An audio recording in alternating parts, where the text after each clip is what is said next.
This week, Majora's Mask 3D has been going around the office like wildfire, and everybody's playing it. And it's great. It's coming out really soon. It's coming out next week for everybody. I'm really excited. I know you, Fran Mirabella, haven't had a chance to play the remake yet, right? Wow. But you're here because... I've taken a look at it. I've played it, but not played it. And our review is up, our video review is up, and we did a great review conversation with Marty Sleva, who did the review. So I'm in that. And I wanted to carry the conversation to Per Schneider and Fran Mirabella because they covered Majora's Mask back in the day here at IGN. It was the first thing I remember reading about at IGN was Majora's Mask coverage, and I obsessed over it, like early coverage. So I want to talk with you guys a little bit about what it was like to cover that game after Ocarina of Time got a 10, and everybody was looking forward to it so much, and then talk about the review. So let's kick it off with right after Ocarina came out, there's a 64DD rumor going around that there'd be a new Zelda game for that. Zelda Gaiden, right? Zelda Gaiden. There was actually a different name for it, so too. we talked a little bit about that on NVC, but there was the OODA Zelda project. So that was what became Master Quest. That was designed for the 64DD. So you would own the Ocarina of Time cartridge, and then you would buy this add-on on disc, and it would remix the game world and do like mirror it and change the item locations, all that kind of stuff. So that was the idea of Nintendo doing DLC that's on a disc, right? Like you buy DLC on a disc. Really cool, ahead of its time.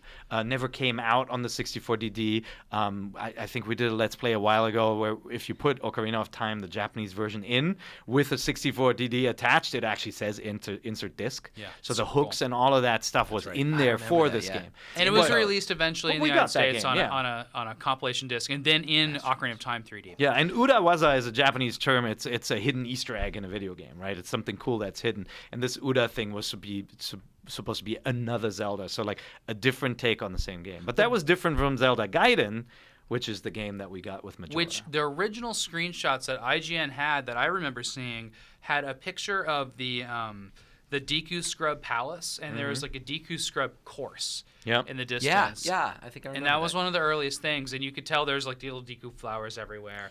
That turned into the maze, right? The new game has a maze where you have to avoid being detected. Yeah, that was the earliest thing I saw. Do you guys remember if there was an E3 presentation on this or anything between then and when you found out about the actual name? This game was talked about like in May of '99, which was about a year and a half before is when it started. And yeah, I think it first came out of Japan with maybe these screens. And it was mostly just that they're going to use, that's what I recall, is there was talk or rumor, I don't know if it was official at the time, but they were going to take the engine that existed and build a new Zelda, very quickly. Quickly. Yeah, the one-year Zelda game, Yes. With the same resources and same team, right? Or a smaller team? Smaller team. This was a time where Nintendo wanted to crank out games faster because, there was also lots of criticism about the N64 not having enough games, right? And so, the gap between A Link to the Past and Ocarina of Time was so long.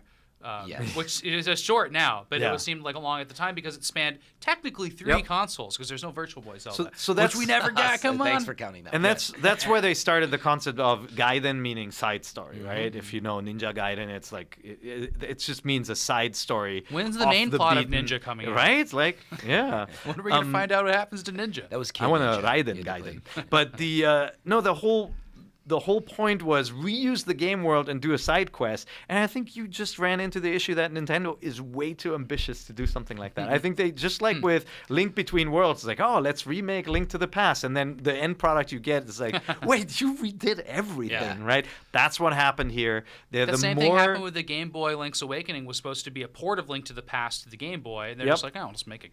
The more you saw of the game, the more you realized it was a different game. It was definitely, all the coverage came out of Japan. It was almost like, they were like, NOA had virtually no information of this title early on. We kept on asking, and there just wasn't anything there. So when did you guys find out the name and kind of think, like, what was the reaction to that? Because it was this really strange Zelda game. It was Mask of Majora. It was Mujura. No, it was like Mujula when they first translated the title. It was Mujula.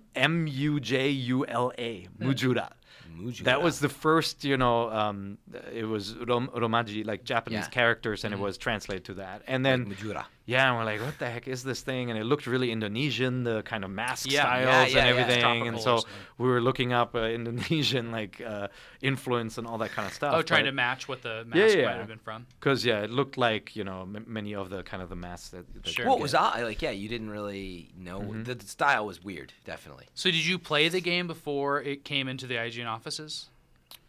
Yeah, we at saw it. events. Yeah. We saw it at an event before. God, you can't ask us about Okay. No, ancient this history. is a fair, fair question. This is 24 years ago. It was 25 years ago. Look, yeah, the game came out in October because it was like a Halloween game of 2000. It was definitely at that E3. Yeah. So we absolutely saw it there. I think maybe that was it, though. They kept it so close to their chest, we didn't get to see it. I think we did play it at that E3. They did not do the same thing as with Ocarina of Time, where they came out guns blazing and they said, hey, this is revolutionizing kind of 3D game and how you fight in 3D.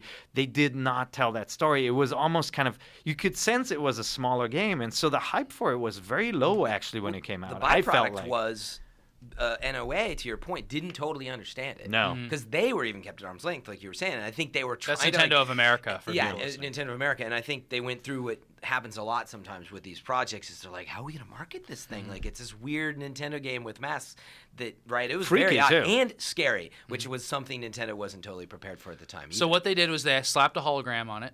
We made it gold. Right. It's cool, man. The card. It with made the gold card. So again. did you guys get a Japanese copy of this in the office, or did you just stick with the American one? We did. I have two versions of it. One was sold with the memory expansion. Yep. So there was a Japanese edition when a bigger box. Now that with didn't the memory happen expansion. here. Donkey Kong 64 came with the memory expansion. Yep. That was May of 2000, I think, or April. Or Banana yellow cartridge. And then I have the other edition, which was the single box version, the Japanese one. And I finished the game in Japanese before playing it in English. So my Japanese was good enough to understand what was going on, but the game system had us stumped at first, right? You're like, how do I escape the Deku Shroud I was playing state? it with Pear. That was so weird. We're like, we don't want to be this damn Deku Shroud. We want to save. How do you save this game, right? Yeah. Which a lot of this stuff is fixed now for 3DS, right? You saved by traveling back in time.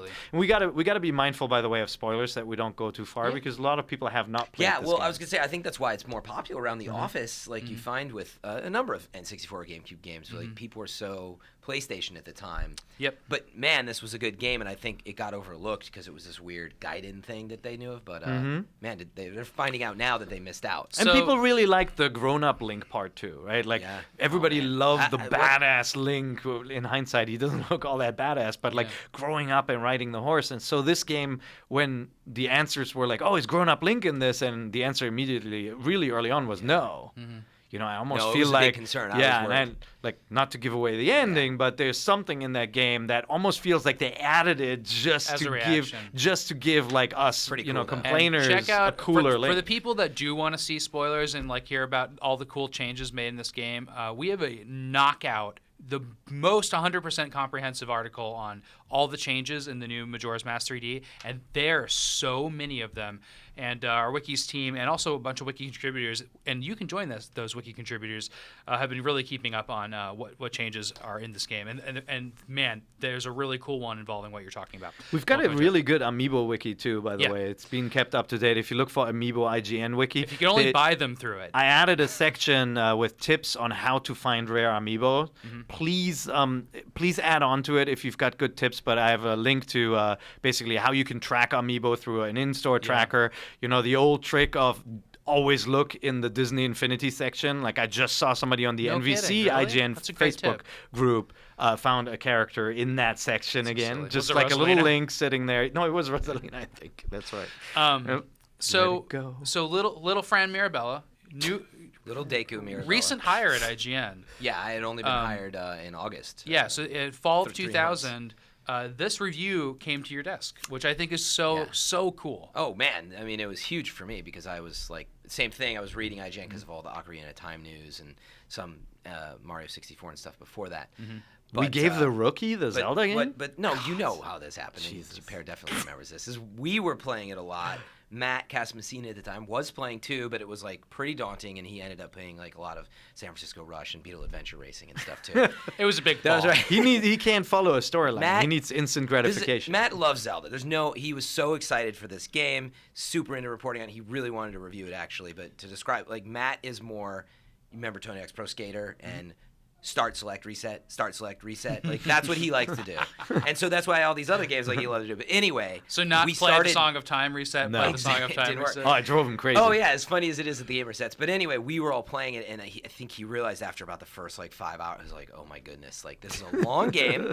But he had a lot of other stuff going on, too. And so he's like, you can review it. And I was like, what? And I think the, like, there was no big game before that I reviewed. Maybe Pokemon Puzzle League, if that came out before then. That was a good game.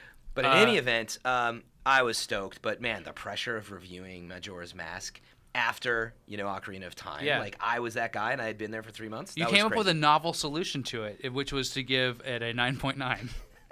That was not because I was following in the shoes of a 10. Never. Yeah, no, I thought we were just going to count down 0.1 points after that for Zelda games. Exactly. No, but it was a ton of pressure. But it's funny. I talked to people. It's so funny. Like, you underrated it. Like, they were like, it was a better game. And it's interesting to, like, that's, I think, how my review went. You gave it such a generous, like, great review. You just were so in love with it that there's no underrating involved in it was that. one of the, definitely, like, at the time, understanding what it was in the world of Zelda was very confusing. A scary, weird game that kept resetting on you.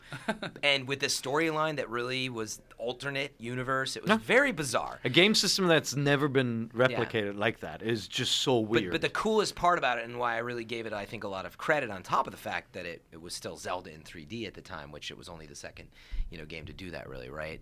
There was nothing between Ocarina of Time and that, right? Because of that, it was GBA, cool. There's the GBA, the Game Boy Color games that same year. Nothing like that's that. right. But anyway, what really struck me about it was that Nintendo took these chances, which they really were not prone to do, and they built it in this universe that, I mean, everybody loves, like, Zelda. Like, it's such a cool universe, and the puzzles, the way that it makes you think, and then they twisted all that, and they did some really cool stuff that I felt we hadn't seen, and it was, for them to take that risk too, I thought was just awesome for the fans and the community. Yep. So, like, when some stuff happens in this game, especially put yourself back in 2000, you're like, whoa, that is so cool. And also continuing to watch the world, end over and over and over again was just a cool concept. I was explaining in a review discussion that there's a lack of dungeons in this game, which is fine because the dungeons that are there, one of them is horrible, but the other 3 are great. But it's really interesting that there's a centralized clock town that is a living town that simulates real people's schedules, and they're actually moving through their days. And now it seems a little simplistic when I go into it and see it, but it seemed really impressive at the time that I could spy on a person throughout the day and solve a puzzle that way. But see, here's where it's simplistic and where it isn't, right? You play a game like, let's pick Skyrim. You go into any of the towns, and it's bustling with people. Yeah. There are people doing all sorts of stuff, and actually the AI can get into fights, like a wolf can attack somebody. And, like, you may never see the same thing twice. What Majora is, though, is this controlled thing where on day one, this guy does this thing. At night, this grandma walks through this section of town. Yeah. And as you explore the world, you see the patterns, and you're like, okay, that guy is always there at this time. Yeah. So if I need to talk to him, I got to make sure to remember that he's over there. And, like, that's the brilliance of it. It's like Back to the Future, where the same scene happens over and over. It's Groundhog Day and all that. Day, exactly. It's so cool. So we really go into this, again, in our review discussion, which I highly recommend you check out there. Review commentary. Review commentary it's not a spoiler heavy. I didn't listen to it. No, it's not. It actually talks about changes, though, in one segment of it, but we give a spoiler warning ahead of that. We always do. I will say that what we didn't talk about in that, which I just wanted to touch on briefly, is that I believe the new 3DS, where I played on both. Like, I played most of this on my 3DS, which is a launch 3DS. It's the new 3DS adds a huge element to this game. And I really, really think that, if you're going to get a new 3DS, get this to try it out. Adding that little camera, the camera nub, really allows you to experience Majora's Mask in a cool way. You could just go to because the graphics are nice in this. They overhauled it. Oh, yeah. Just going somewhere and just spinning the camera around or being able to see. There's a lot of problems you get into with Z-targeting where something's like above you and you can't Z-target it. So it's actually really nice to just be able to slam the camera up to it and grab it. Yeah, it makes a huge difference. I constantly use the camera, and, like, there are certain sections in the game, like the swimming parts, for example, where more camera control is super helpful. And, like, I will say that's, I think the 3DS version is wonderful in the way it's improved. It's just the Bomber's Notebook, all these kind of areas that are tweaked are certainly better. The one area that I didn't like the tweaks are with the swimming, where, the original game you had a boost for speed swimming and then an attack, and in this one, basically they're the same. And so, you are to swim fast, you're running out of magic energy, which I just don't like that, right? Like, it is not fun to swim slow, and therefore making you consume magic power was a mistake, I think. But there's all kinds of stuff. Like, it's tolerable. The changes that are there are so worth your time. Yeah, everything else is great. And then making it portable makes it a totally playable game too, because you can save it, easily and clamshell your game. I just love that. That's the thing. Like, there are way more. Can save with the owl statues, which were introduced with the U.S. release. The original game didn't actually have them in the Japanese version. Frustrating. It was. You had to say. You had to travel to save. It was annoying. And then they have new save points everywhere in different spots. So it is definitely. It is a much more playable game, and it's a great game too. Yeah, so, if you haven't played, maybe you can ask that question. No, go ahead. Yeah, you have to play Majora's Mask if you haven't. It's definitely worth playing. Whether you're revisiting it, like now that I'm really thinking about it, I'm like, I have to go back and replay this. I want to see. There's so many things you forgot. Like, I forgot a lot from the time that I last played it, and I was just amazed at the clever little things, like you walk into the inn and the lady says, all the rooms are gone, and like how you solve that into getting a room. It's just so clever. Yeah. Okay, so we just talked a little bit about how A Link to the Past, that Majora's Mask, you've been told before, was underrated. Yeah, some people. One of our readers has written in to talk about A Link to the Past being overrated. What? Yeah. And let me just read a portion of this letter. Overhyped, overrated. That's kind of the same term, I believe. Now, I will say, Jose handed me these notes at the last minute. He couldn't make it to the show today. He did not include the name of this reader. So I love you, man or lady. Thank you so much for writing in. I'm going to read your question. Let me know who you are, and maybe we'll be able to give you a shout next time. I'll find him while you read it. Yeah.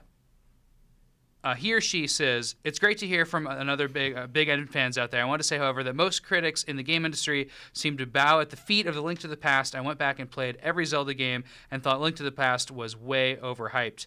The gameplay and world were great, but there are some things that are off. For example, you mentioned that in Majora's Mask, the Song of Time variations are out of the way. But you seem to forget that the Quake medallion was in the farthest reaches of the map, far away from any story-based area, not to mention little to no help in finding an item that you need to complete the game. I can understand nostalgia for the game you love, but critics need to stop bowing down to Link to the Past. This topic has confused and annoyed me a little while. Just hope you could talk about it. Thanks again. Love the show. And again, this is the reader question for from last Daniel Lean or Lane, L-E-I-N. Now, I thought this was particularly heartwarming because this reminds me of Office Conversations with Mark Ryan Stelly, who says when he was playing Link to the Past, he hit a bush, and inside that bush was a bomb. And that bomb killed him, and he never played A Link to the Past again.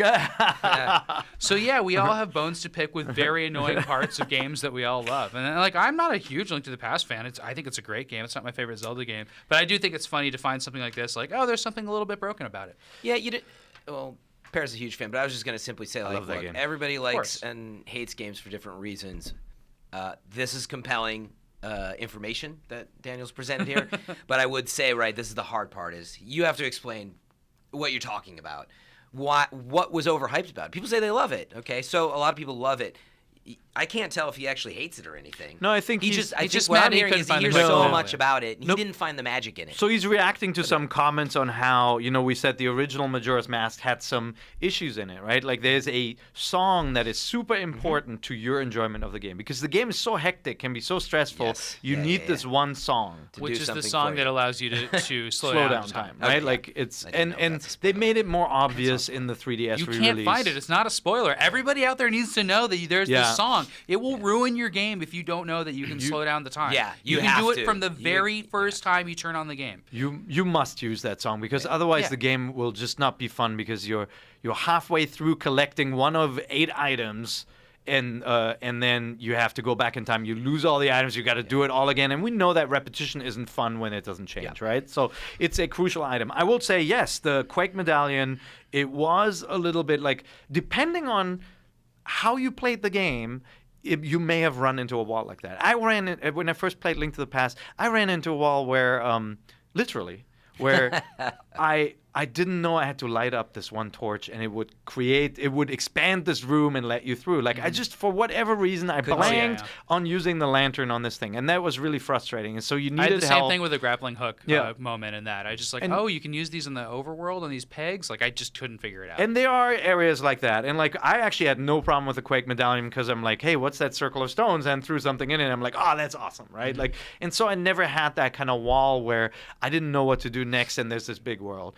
I will say this game was 9 years before Majora's Mask, right? And so you do cut older games a little slack for being unintuitive. The same can be said for, you guys talked about Adventure, right? In a recent Game Scoop. Yeah. And the top 100 games of the 80s Game Scoop, which is really great. A lot of those are Nintendo games. Remember, like, as a kid, when I played Raiders of the Lost Ark on the Atari VCS, I'm like, I don't know what to do. Like, I've seen the movie. I know you have to put the staff here and do, like, but you couldn't figure it out. And so games were definitely less forgiving. And you would hope that by the time like Majora's Mask came around, which followed the much more tweaked Ocarina of Time, they would have solved it. Ocarina of Time had some issues like that, where you had to meet a character at a certain time, right? Like in the evening or something. But the time didn't always flow in the different areas of the world, so you had to know to wait here and not there. And so all those things get cleaned up with re-releases, and that's great. There are always ways around them, and we totally hear you. That's why I like re-releases, when they can fix some of those issues. Absolutely. I think that's so clever. That said, A Link to the Past has the most fully realized and coherent overworld of any of these games. I love this game, and I will never forget the beginning of the game where you go outside, you're helpless, you can't do anything, you don't have a sword, and it's raining. Like, just the atmosphere of that game was so cool. Different at the time, and still when you play it, I still think it's fantastic. Yeah. So, and just to boil that down, like, you cannot forget, to Pear's point, like, games learn from each other, even in a year's time, if like not 3 to 6 months time, right? Patches in a game today can affect the game 6 months from now. Like, so everything that you're playing now in a compressed timeline has learned from each other, and that's sort of the point, right? Like, yeah, it's got its flaws, but that's a really good point that it's 9 years apart. Think about you're saying patches. You're still hoping for Destiny getting a fair loot system. Huh? No, that's not what I'm referencing. So I'm taking a break right now from Destiny. I'll be back. We're going to wrap this up, and we have a few cool announcements for you. But first of all, our question of the week for next week is, what are the 7 essential 3DS games? Now, the context of this is kind of cool. We are rebooting our top 25 list, which we do frequently, and we actually came across a lot of 3DS games which weren't on our list, even though we just did the update, right before Smash Brothers came out. But there's some cool stuff from the fall. So we're updating those lists for you guys, and we want to hear what you think too. So let us know what your 7 essential 3DS games are, the ones that you want to keep in, one of those little Club Nintendo booklets. That basically, I mean, there are all these new, like, people buying a 3DS for the first time with the XL, with the new 3DS coming out now, and they need a helping hand. Mm-hmm. Yeah, and remember, essential should mean, I would say, essential is not ranked top games, right? It's, if you have to get 7 things, what 7 things do you get? Yeah, and you can recommend them to any audience, whether it be somebody who doesn't know Nintendo very well and should familiarize themselves with this franchise. So 7 copies of Fire Emblem Awakening is not permissible. I agree, man. I was just in a meeting about top 3DS games, and even though we all love Fire Emblem, the people in that room were not so hot on it. I was God, like, what is wrong with these people? My favorite 3DS game. Was Daniel in the meeting? Or was I can fire all of them, I'll let you know after that. No, let me know who they are. So we got a big announcement to make. We have a live Nintendo voice chat coming up. Right. Woohoo! What date is that on, Per? February 26th in our offices in San Francisco. It's basically my birthday, by 625 2nd Street, right next to the Giants ballpark. Oh, 625 2nd Street. 625 2nd Street. Yeah, so what that means is that we are figuring out with our social team, who actually does a lot of events, and including First Friday. You can come visit IGN every first Friday of the month. If you are ever in San Francisco, come visit us. You'll meet all of us. We're all here. Yeah. We're usually in meetings and stuff like that, but we're here. So you can come. Don't come on the last Friday. It's not good. No, not the last Friday. First one's awesome. Last Friday is terrifying. So our live NVC, though, is going to be recorded in our lunchroom. We've done this once before for episode 200, I believe.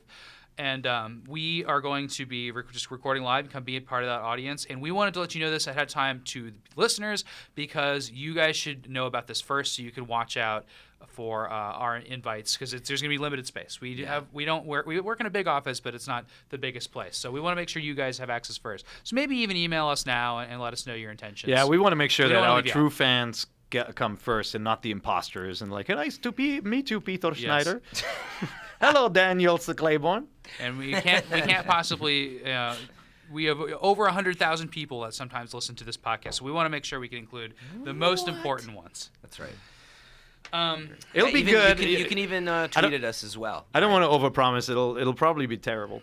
We'll be just as disorganized as always, but at least he's just trying to get people to not email. Now he's worried about how many people are inbox. Don't come. No, but we'll bring our 3DSs too, so we can street pass. Yep. Yeah, absolutely. We'll have to hire someone just to sit there, just clear out the street pass queue. Yeah, so you'll be able to meet us, Jose Otero, who will be back in, I believe, 3 weeks. Until then, I hope to continue hosting Nintendo Voice Chat. This was episode, I don't know what number, but February 5th, 2015. Thanks so much for listening. I don't know what our number's up to, but I do know we're coming up an anniversary soon, so we'll let you know about that when we can. Thanks so much, Per. Thanks so much, Fran. I love the memories. I love being here talking about old games and new games. See you next time, everybody. Goodbye. Bye.